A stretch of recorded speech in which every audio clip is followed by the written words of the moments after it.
C'est l'histoire d'une mère qui s'interpose entre les miliciens qui ont forcé la porte de chez elle et ses deux filles de 10 et 17 ans.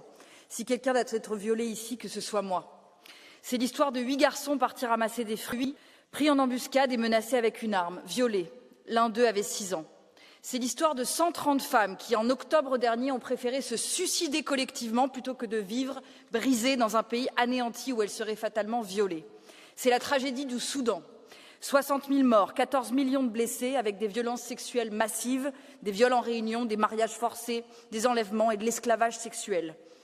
C'est la litanie des violences de genre commises au Soudan aujourd'hui qui vise clairement à l'anéantissement physique et moral d'une population entière. Et quand j'entends que dans cet hémicycle, une partie des députés refuse que nous parlions des droits sexuels et reproductifs des Soudanaises, de leur droit à la contraception, à l'avortement, j'en tremble de honte parce qu'ils ne savent pas que les femmes qui, là-bas, tombent enceintes après être violées, vont jusqu'à se tuer ou à être reniées par leur propre famille.